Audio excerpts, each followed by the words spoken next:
नमस्कार, मेरा नाम रोहित है और आपने देखना स्टार्ट कर दिया है परमार मीडिया लाइव। दोस्तों, आप सबका एक बार फिर से स्वागत है हमारे इस चर्चा में, जिसमें हम बात करते हैं अलग अलग विधानसभा के बारे में। विशेषकर हम सिवान के सभी विधानसभा को बारी बारी से चर्चा कर रहे हैं। जैसा कि हमने पहले रघुनाथपुर और सिवान के बारे में चर्चा कर लिया है। अगर आपने वो वीडियो नहीं देखा है तो हम उसका लिंक जो है अपने डिस्क्रिप्शन बॉक्स में दे देंगे। आप जाकर वो वीडियो देख सकते हैं और अपना विचार उसके कमेंट बॉक्स में दे सकते हैं। आज का हमारा चर्चा का विषय दरौंधा विधानसभा क्षेत्र है। जी हाँ, दरौंधा विधानसभा क्षेत्र जो कि सिवान में रघुनाथपुर और सिवान के बाद एक चर्चित विधानसभा क्षेत्र है और वहाँ से अभी वर्तमान में करणजीत सिंह जो कि बीजेपी से विधायक है।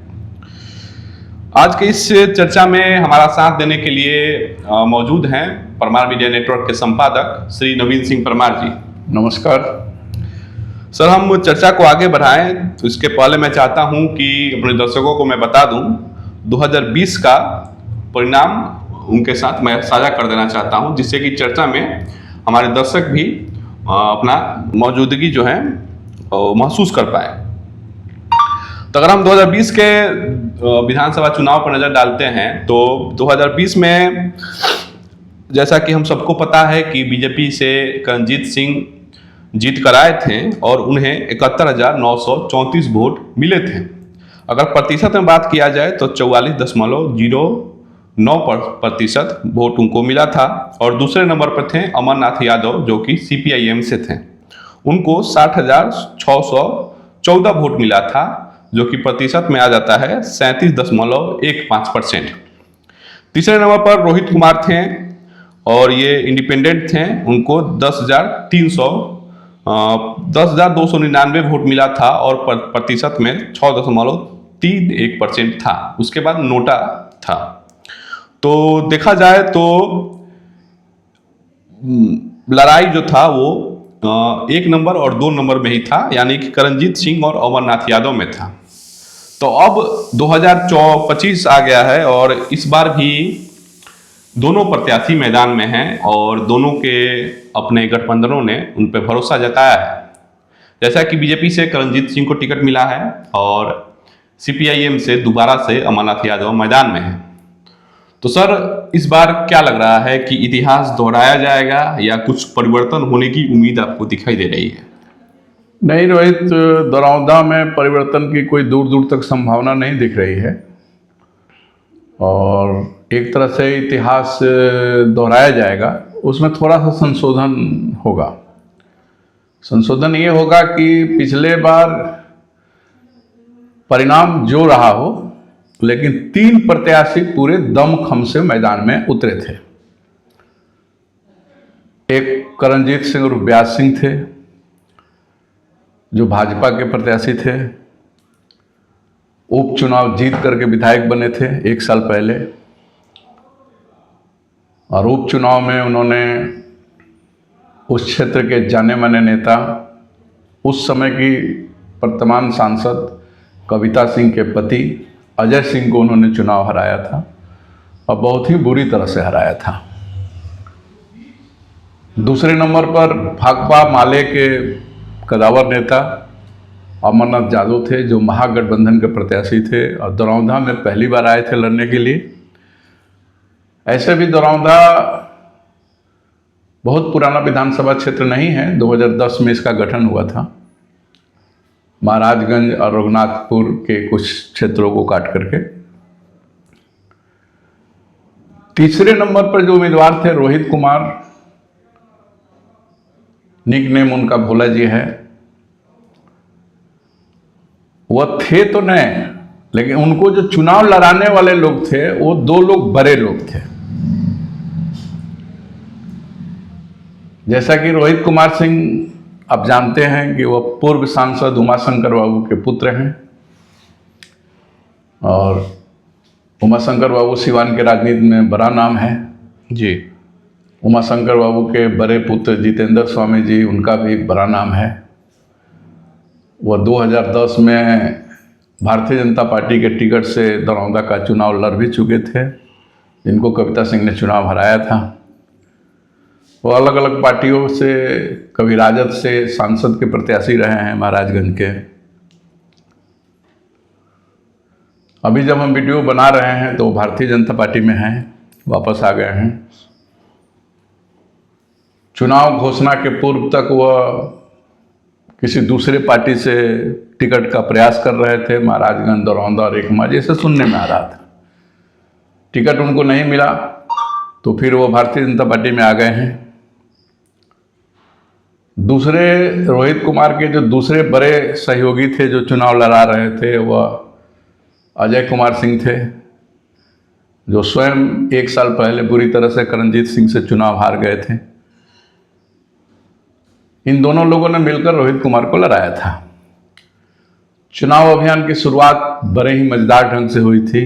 तीनों प्रत्याशी पूरे दमखम से चुनाव मैदान में उतरे थे, लेकिन अंततोगत्वा जाते जाते चुनाव परिणाम आते आते, मतदान के दिन आते आते, जैसा कि आपने बताया भी कि लड़ाई 2 लोगों में जाकर रह गई, करणजीत सिंह और अमरनाथ यादव में। आर पार की लड़ाई हुई, बड़ा भयंकर। सिवान जिले का सबसे भयंकर लड़ाई रघुनाथपुर और दरौंदा में लोग बताते हैं कि 2020 में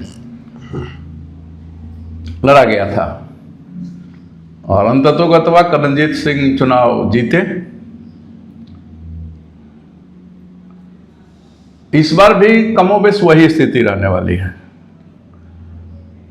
इस बार में उस बार में अंतर यह है कि इस बार 4 लोग पूरे दमखम से चुनाव मैदान में उतरे हैं। एक तो व्यास सिंह, रणजीत सिंह और व्यास सिंह जो भाजपा के प्रत्याशी हैं, सिटिंग विधायक हैं, तो वह पूरे दमखम से उतरेंगे ही चुनाव में। दूसरे स्थान पर महागठबंधन के प्रत्याशी अमरनाथ यादव हैं, जो 60,000 वोटों का एक कहिए कि पोटली लेकर के उतरे हैं मैदान में। उनको है भरोसा, बार बार वो कह भी रहे हैं कि पिछले चुनाव में हमको मात्र 13 दिन का समय मिला था, इसलिए हम उतनी अच्छी लड़ाई नहीं दे पाए। इस बार हमको पर्याप्त समय मिला है तो हम अच्छी लड़ाई देंगे। 5 साल हमने क्षेत्र में मेहनत किया है, तो वह पूरे दमखम से चुनाव मैदान में उतरे हैं। तीसरे नंबर पर जनसुराज के प्रत्याशी सत्येंद्र यादव जी हैं, जो पिछले कुछ दिनों से क्षेत्र में घूम रहे थे। जैसा कि जनसुराज ने हवा बनाया था पूरे बिहार में, तो दरौंदा में भी उसी प्रकार से हवा बना था। प्रशांत किशोर जी आए थे, बड़ी बड़ी रैलियां हो रही थी, बड़े बड़े जनसभा आयोजित किए जा रहे थे। वो अभी पूरे दमखम से चुनाव मैदान में उतरे। एक चौथा प्रत्याशी इस बार आ गया है। वह प्रत्याशी गुड़िया देवी हैं। बगल के एकमा प्रखंड का एक पंचायत है देवपुर, वहाँ के मुखिया हैं। उनके पति दरौंधा से राजद के टिकट के लिए पिछले बार भी प्रयासरत थे, 2020 के चुनाव में भी प्रयासरत थे। इस बार भी वो राजद के टिकट के लिए प्रयास कर रहे थे। उनके समर्थक कह रहे थे कि इस बार फाइनल हो गया है, राजद से उन्हीं को टिकट मिलेगा। मुन्ना शाही के नाम से प्रसिद्ध हैं, ठेकेदार हैं, व्यवसाय करते हैं, कई तरह के धंधे भी हैं उनके साथ। तो वो स्वयं नहीं चुनाव लड़ रहे हैं, अपनी पत्नी को चुनाव लड़ा रहे हैं जी। अब क्यों लड़ा रहे हैं पत्नी को, ये तो भाई वही जानते होंगे। उनको स्वयं लड़ना चाहिए। तो ये 4 लोग पूरे दमखम से चुनाव मैदान में इस बार उतरे हैं। तो पिछले बार में इस बार में यही अंतर है। हाँ, लेकिन अगर पिछली बार हम लोग देखते हैं तो एक जो मेजर डिफरेंस इस बार नजर आ रहा है पिछले चुनाव से इस चुनाव में, वो ये नजर आ रहा है कि पिछली बार करणजीत सिंह के लिए थोड़ा सा मुश्किल लग रहा था, क्योंकि रोहित कुमार जो प्रत्याशी उतर गए थे, वो लग रहा था कि कुछ वोट काटेंगे, करणजीत सिंह को मुश्किल हो सकता है, लेकिन ऐसा हुआ नहीं। लेकिन इस बार महागठबंधन और बीजेपी या एनडीए दोनों के लिए एक एक प्रत्याशी जो हैं मैदान में उतर चुके हैं। करणजीत सिंह के लिए देखा जाए तो मुन्ना शाही की पत्नी जो हैं वो उस समुदाय से आती हैं, उस जाति से आती हैं जिस जाति का वोट जो है माना जाता है कि वो एनडीए को जाता है। हाँ, और उधर देखा जाए तो जनसुराज से सत्येंद्र यादव आ चुके हैं। अब सत्येंद्र यादव हैं तो यादव का वोट तो सबको पता है कि राजद को जाता है, और राजद यानी महागठबंधन यानी अमरनाथ यादव। तो इस बार थोड़ा सा समीकरण कुछ बदलता हुआ आपको नजर आ रहा है क्या इन दोनों प्रत्याशियों को होने से? पिछले चुनाव और इस चुनाव में थोड़ा बहुत अंतर है। समीकरण को दृष्टिकोण से देखा जाए तो जी, पिछले बार रोहित कुमार सिंह जो प्रत्याशी थे, उनको जो दो लोग चुनाव लड़ा रहे थे, जितेंद्र स्वामी जी उनके बड़े भाई और अजय कुमार सिंह जी, जो उस समय भी जदयू में थे, आज भी जदयू में हैं, और एनडीए के खिलाफ में वो लोग प्रत्याशी दिए थे। इस बार थोड़ा सा अंतर है। अंतर ये है कि इस बार जितेंद्र स्वामी जी भारतीय जनता पार्टी में आ गए हैं। जब तक हम लोग वीडियो रिकॉर्ड कर रहे हैं तब तक तो दरौंदा क्षेत्र में व्यास सिंह के लिए वोट नहीं मांगे हैं घूम के जी, लेकिन भारतीय जनता पार्टी में आ गए हैं। ये एक सकारात्मक परिवर्तन है। और अजय सिंह जी घूम करके वोट नहीं मांग रहे हैं, मुझे तक जानकारी है। अब अंदर क्या कर रहे हैं वो तो भगवान जानते हैं। तो उनके जो समर्थक थे दोनों लोगों के, वो लोग पिछले बार कंफ्यूज थे। उनको था कि हम लोग करणजीत सिंह को हरा सकते हैं, तो पिछले बार वो लोग पूरे दमखम लगा लिए और उनको पता चल गया कि वो कितना पानी में है जी। तो ये भले दोनों नेता कुछ भी कहें, लेकिन उनका समर्थक जो हैं वो अपना वोट नहीं बेकार करेंगे। वह नीतीश कुमार और मोदी के समर्थक हैं, और वह नीतीश कुमार और मोदी के लिए करणजीत सिंह और व्यास सिंह को अपना वोट देंगे। इसमें कहीं कोई शंका नहीं है। आपने जैसा बताया कि गुड़िया देवी उस जाति वर्ग से आती हैं जो जाति वर्ग के वोटर एनडीए के वोटर माने जाते हैं, लेकिन मतदाताओं की जो श्रेणी है, उन श्रेणी में जो कुछ मतदाता वर्ग बहुत समझदार माने जाते हैं, उनमें से गुड़िया देवी जिस जाति से आती हैं उस जाति के मतदाता माने जाते हैं, और वे भारतीय जनता पार्टी के समर्थक हैं। तो उनका जो मास वोट है, गुड़िया देवी जिस जाति से, उस जाति का जो मास वोट है वह तो एनडीए को ही मिलेगा। हाँ, गुड़िया देवी के साथ कुछ लोग घूम रहे हैं, तो जो लोग घूम रहे हैं उनके बारे में ठीक से अगर आकलन किया जाए तो वह वैसे लोग हैं जो लोग खाने पीने वाले लोग हैं। अब खाने पीने से मतलब आप समझ सकते हैं जी, खाने पीने वाले लोग हैं। और ठीक से अगर पता किया जाए तो जो लोग घूम रहे हैं शायद उनके घर का भी वोट उनके कहने से नहीं गिरता होगा, ऐसे लोग घूम रहे हैं। वो खाने पीने वाले लोग हैं। शाम को 4-5 बजते बजते वो लोग दूसरी दुनिया में पहुंच जाते हैं।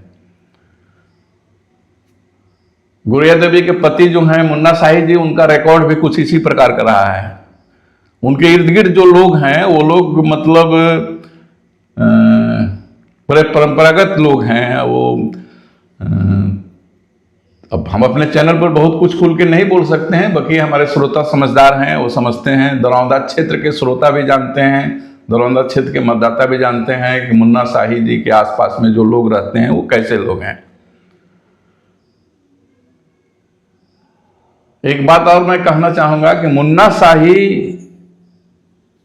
चुनाव निर्दलीय लड़ने की तैयारी में नहीं थे जी। उनको सिवान से निर्देश मिला है, हमारे सूत्र जो बताते हैं, क्योंकि हमारे सूत्र पिछले 2002 से पत्रकारिता में होने के कारण हर दल में अपने लोग हैं, उन लोगों से बातचीत होती है। तो ये चुनाव की तिथि घोषित होने से पहले ही हमारे पास ये सूचना थी, और भी बहुत सारे पत्रकारों के पास सूचना है। कल भी मेरी दरौंदा के 2 वरिष्ठ पत्रकारों से देर रात तक बातचीत हुई थी फोन पर। तो सब लोग जानते हैं कि सिवान से निर्देश मिला है। वो लोग जिनको व्यास सिंह पसंद नहीं है, महागठबंधन के लोग हैं, उनको लगता है कि हम सिवान के सांसद नहीं बन सकते हैं जब तक व्यास सिंह सिवान के राजनीति में रहेंगे, क्योंकि पिछले बार 2024 का जो लोकसभा चुनाव था,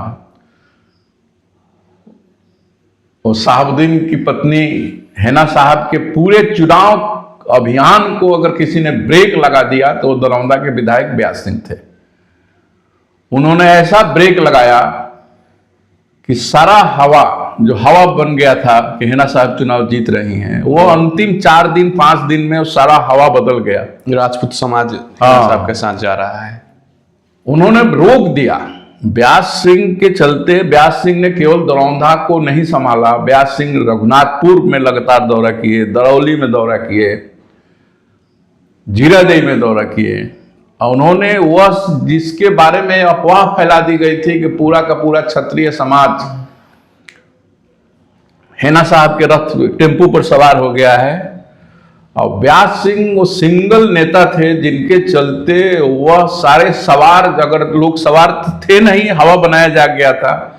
जो क्षत्रिय समाज के लोग जिनके बारे में कहा जाता था कि वो लोग टेम्पू पर सवार हो गए हैं, वो सारे लोग टेम्पू से उतर गए और टेम्पू से उतर करके तीर छाप पर अपना बटन दबा दिए।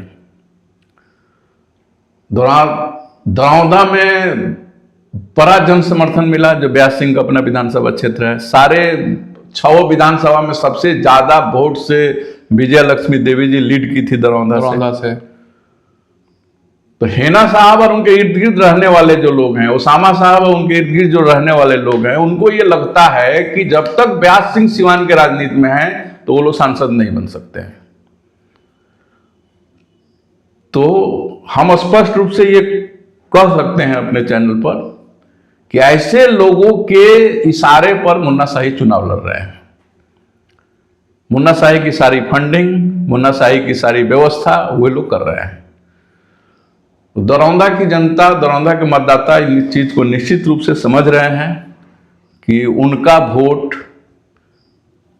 अगर वो वोट मुन्ना शाही की पत्नी गुड़िया देवी को देते हैं तो वह वोट किधर चला जाएगा, उसका परिणाम क्या। मुन्ना शाही ऐसा कोई चुनाव जीतने वाले नहीं है। पिछले बार रोहित कुमार को जितना वोट मिल गया था, उतना भी वोट अगर मुन्ना शाही को मिल जाए तो माना जाएगा कि मुन्ना शाही चुनाव जीत गए। मतलब इतनी बुरी स्थिति रहेगी कि मतलब एकदम सीधे लड़ाई है। अमरनाथ यादव और व्यास सिंह के बीच में लड़ाई है। और सत्येंद्र यादव का क्या हाल? सत्येंद्र यादव का हाल यह है कि सत्येंद्र यादव चुनाव तो बड़े दमखम से उतरे थे लड़ने के लिए, लेकिन आज की तिथि में जब हम लोग वीडियो रिकॉर्ड कर रहे हैं तो वह चुनाव प्रचार से भी लगभग गायब दिख रहे हैं। सारा हवा निकल गया है, वो बैलून की तरफ फुस हो गया है। सत्येंद्र यादव को यह पता चल गया है कि वो चुनाव में कहीं नहीं है, इसलिए उनके जो लोग हैं बता रहे हैं कि वो पैसा खर्चा करना भी लगभग हाथ मुट्ठी बांध लिए हैं। वो अब कोरम पूरा कर रहे हैं। सत्येंद्र यादव कहीं नहीं है चुनाव में, वो कोरम पूरा कर रहे हैं। मुख्य लड़ाई व्यास सिंह और अमरनाथ यादव के बीच में हो रही है पिछले बार की तरह, और कठिन लड़ाई है।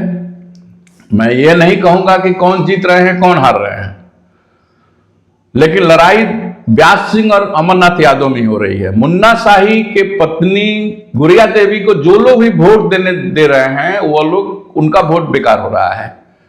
सत्येंद्र यादव को जो लोग वोट देंगे उनका वोट बेकार हो रहा है। मतलब ये मान के चला जाए कि दरौंदा विधानसभा में पिछली बार की तरह ही 2 प्रत्याशियों के बीच मुकाबला होगा। हाँ। और जो 2 प्रत्याशी और हैं मैदान में, वो वोट काटने के अलावा कुछ और कर नहीं पाएंगे, और वोट काटने में भी उतना सफल नहीं हो पाएंगे अभी के हिसाब से। अब जैसा कि हम हर वीडियो में चर्चा करते हैं कि अब आपके हिसाब से करणजीत सिंह उर्फ व्यास सिंह को और अमरनाथ यादव को ऐसी कौन सी चुनौतियां हैं जिनको वो अगर हल कर लेते हैं, जिससे वो अगर अपना पार लगा लेते हैं, तो उनकी जो विधायक बनने की इच्छा है वो और भी सरल हो जाएगी। और ऐसा क्या वो करें और ऐसी उनकी पॉजिटिविटी भी बताइए कि ऐसी क्या पॉजिटिविटी है दोनों में कि जनता उन्हें स्वीकार करेगी। पहले हम चुनौती की अगर बात करते हैं तो सबसे पहले व्यास सिंह की जो सामने चुनौतियां हैं, मेरे दृष्टिकोण से दो प्रमुख चुनौतियां हैं। पहली चुनौती तो ये है कि गुड़िया देवी जिस वर्ग से आती हैं वह घूम रही हैं अपने समाज के वोटरों के बीच में, और वो लोग एक अफवाह फैला रहे हैं कि हम लोग को राजनीति में अगर बने रहना है तो हमको कम से कम 10-20 हज़ार वोट अगर नहीं मिलेगा तो हम लोग राजनीति से बिगा जाएंगे।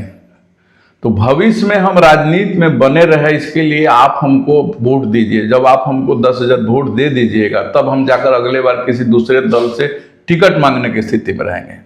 अच्छा, ऐसी बातें भी हो रही हैं? हाँ, हो रही हैं, खूब हो रही हैं। गुड़िया देवी और उनके पति मुन्ना शाहिद जिस भी गांव में जा रहे हैं, अपने स्वजातीय वर्ग में जा रहे हैं जी, तो ये कह रहे हैं कि आप नहीं दीजिएगा तो हमको कौन वोट देगा। तो व्यास सिंह को ऐसे स्थानों पर ध्यान देने की जरूरत है कि लोग भावना में नहीं बहे। समाज बहुत भावनात्मक होता है और वो आंचल फैला के मांग रही है कि मेरा पति का राजनीतिक कैरियर दांव पर लगा हुआ है, अगर हम 10,000 वोट नहीं लाएंगे तो फिर हम मुंह दिखाने लायक नहीं रहेंगे, इसलिए हमको कम से कम इतना वोट दे दीजिए कि हम राजनीति में बने रहें।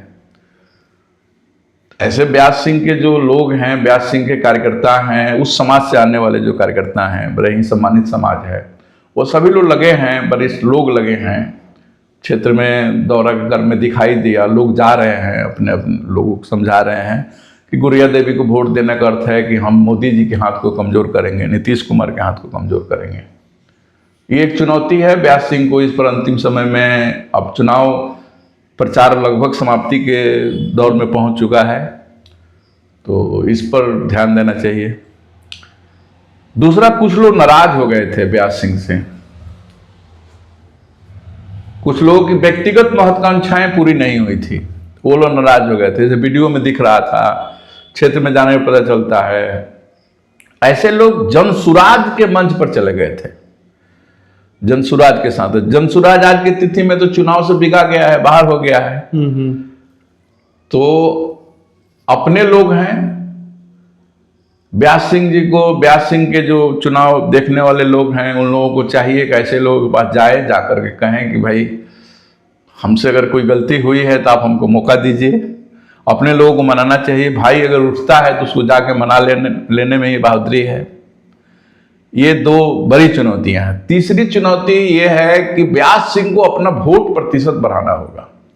जो 47% के करीब वोट मिला था, तो व्यास सिंह को ये प्रयास करना होगा कि हर हाल में कम से कम 3 से 4% वोट बढ़ जाए, मतलब 50 के आसपास, 50 के आसपास में हो जाए। इसके लिए जरूरी है कि वह लोग, जो लोग व्यास सिंह बड़े शानदार तरीके से चुनाव लड़ते हैं, बूथ मैनेजमेंट उनका अच्छा है, उस बूथ मैनेजमेंट को और थोड़ा सा मजबूत करने की जरूरत है। और हर बूथ पर अगर 100 वोट, पिछले बार की अपेक्षा अगर हर बूथ पर 100 वोट को बढ़ाने का वो योजना पर काम करें तो काफ़ी अच्छा वोट बढ़ सकता है। 100 वोट की अगर चर्चा करें, बहुत लोग छठ में, पिछले बार छठ नहीं था, इस बार बहुत लोग छठ में आए हुए हैं, बहुत लोग रुके भी हुए हैं। दरौंदा क्षेत्र के बहुत सारे लोग पटना, गोरखपुर वगैरह में रहते हैं। तो व्यास सिंह की जो टीम है, और वो जो लोग गोरखपुर, पटना रहते हैं, वो सभी लोग भाजपा और एनडीए के सपोर्टर हैं। तो ऐसे अधिकांश लोग, उसमें 80-90% लोग, अगर 100 लोग हैं, 100 परिवार गोरखपुर, पटना, छपरा में जाकर रहता है दरौंदा का, तो उसमें से 80 परिवार एनडीए का सपोर्टर है, वो एनडीए का कोई भी प्रत्याशी हो। ऐसे लोगों को चिन्हित करके व्यास सिंह या उनके जो परिजन हैं, उनके भाई लोग चुनाव में लगे हैं, उनके पूरे संबंधी लोग चुनाव में, उनके मित्रों की, व्यास सिंह कैसे प्रत्याशी हैं सिवान जिला में, रोहित, जिनके सबसे ज्यादा मित्र उनके चुनाव में लगे हैं। व्यास सिंह के बहुत सारे मित्र बाहर से आकर के चुनाव देख रहे हैं, वो पिछले बार भी लगे थे, इस बार भी लगे हुए हैं। ऐसे लोगों की हर गांव से एक सूची बना करके कि इस गांव के कौन लोग गोरखपुर, छपरा और पटना में रह रहे हैं, उन लोगों से व्यक्तिगत रूप से आग्रह करना चाहिए व्यास जी उनके टीम के लोगों को कि आप लोग मतदान के दिन आइए और हमको सपोर्ट कीजिए जी। तो ये वोट प्रतिशत बढ़ सकता है। उसी प्रकार से अगर हम अमरनाथ यादव की चर्चा करें, अमरनाथ यादव पुराने लड़का हैं, वो ऐसे उम्मीदवार हैं दरौंधा में जिनको 3 विधानसभा और लोकसभा लड़ने का अनुभव है। एक तरह से बहुत सीनियर, मतलब हमको लगता है कि अभी सिवान के राजनीति में, सिवान के 8 विधानसभा में वो अनुभव के मामले में सबसे बड़े अनुभव वाले प्रत्याशी हैं। वो दरौली से भी चुनाव जीते हैं, जिसमें दरौली रिजर्व नहीं था जी, विधायक रहे हैं। वो रघुनाथपुर विधानसभा से भी चुनाव लड़े हैं, कड़ा मुकाबला दिए थे 10 में जी। दरौंधा से भी विधानसभा चुनाव लड़े हैं, पिछले बार लड़े थे। फिर वो लोकसभा चुनाव भी लड़ चुके हैं, शाहबुद्दीन के खिलाफ लड़ चुके हैं। बड़ा जबरदस्त फाइट दिया था उन्होंने शाहबुद्दीन के खिलाफ। ऐसा कोई प्रत्याशी नहीं है जो विधानसभा भी लड़ा हो, लोकसभा भी लड़ा हो और 3 विधानसभा में लड़ा हो।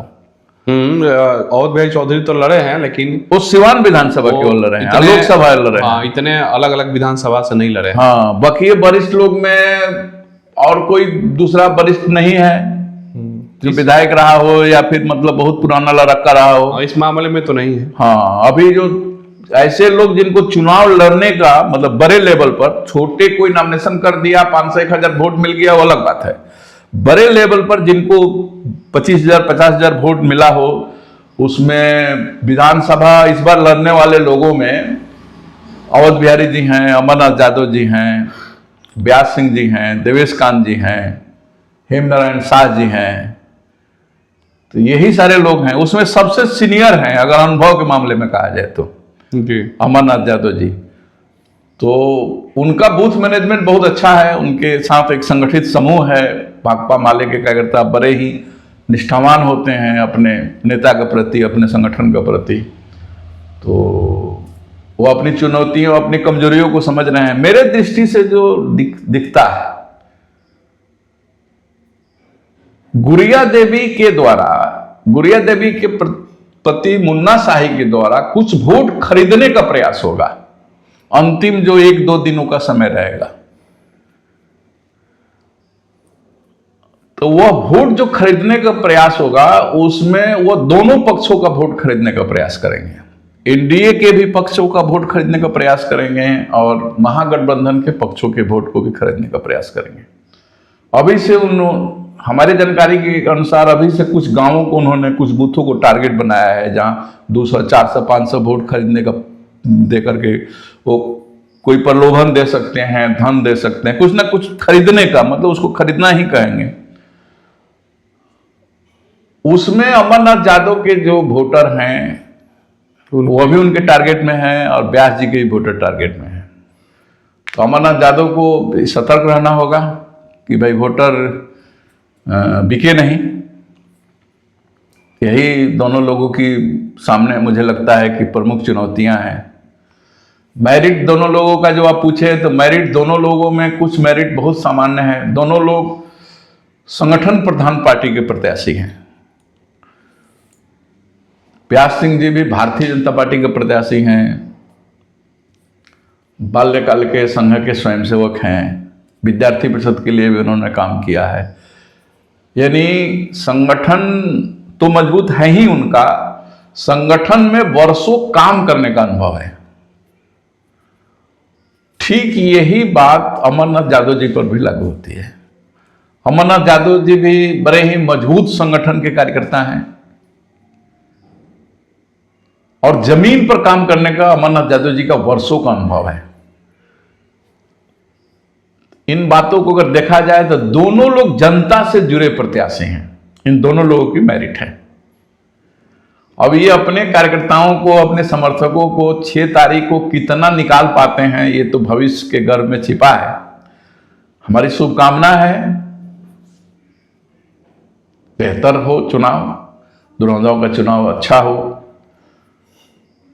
अच्छी लड़ाई हो, दरौंधा के लोग अच्छा जनप्रतिनिधि चुने। ये दरौंधा के मतदाताओं के प्रति हमारी शुभकामना है और हमारा आग्रह भी है कि आप मजबूत प्रत्याशी, काम करने वाला प्रत्याशी चुने। हवाई लोगों को वोट दे करके अपना वोट बेकार नहीं करें।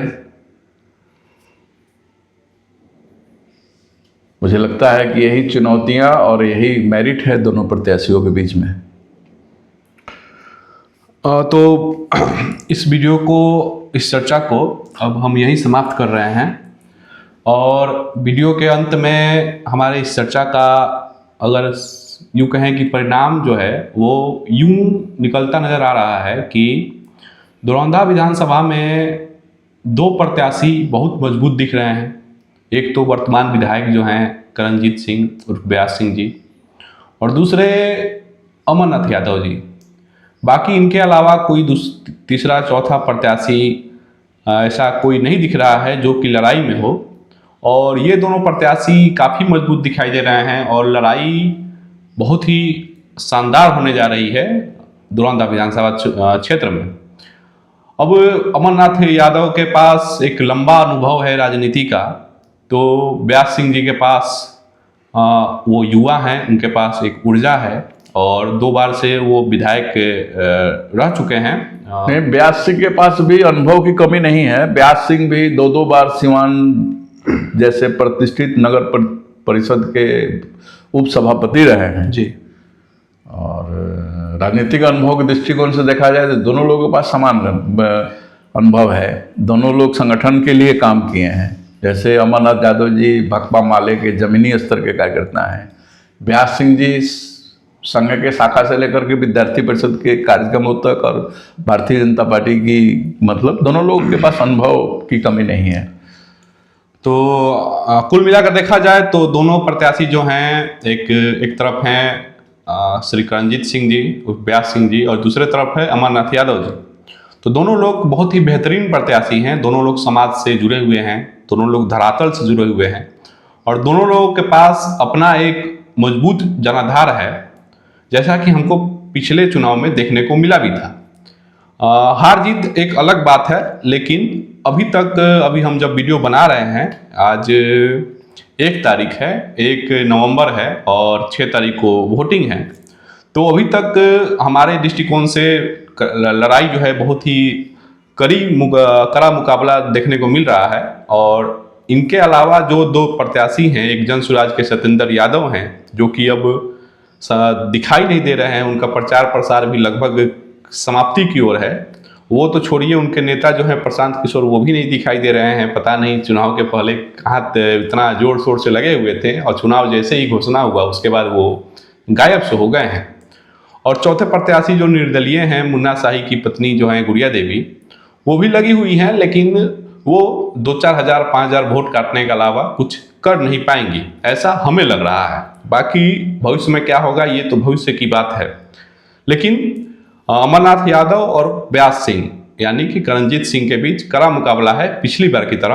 अब किसकी हार होती है, किसकी जीत होती है, कौन अपने वोटरों को कितना संगठित कर पाता है, कौन अपने विरोधियों को कितना मैनेज कर पाता है, ये सभी इन दोनों प्रत्याशियों के ऊपर है। और कौन दरौंधा विधानसभा का जो विधायक का सीट है वो भविष्य में उस पर बैठेगा, ये तो दरौंधा की जनता तय करेगी।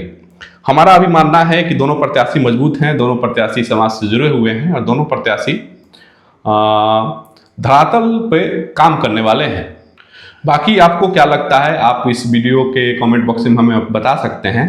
आप दरौंधा विधानसभा में किसको देखना चाहते हैं, अमरनाथ यादव या करणजीत सिंह को? आप अपना मत जो है आप हमें कमेंट बॉक्स में बता सकते हैं।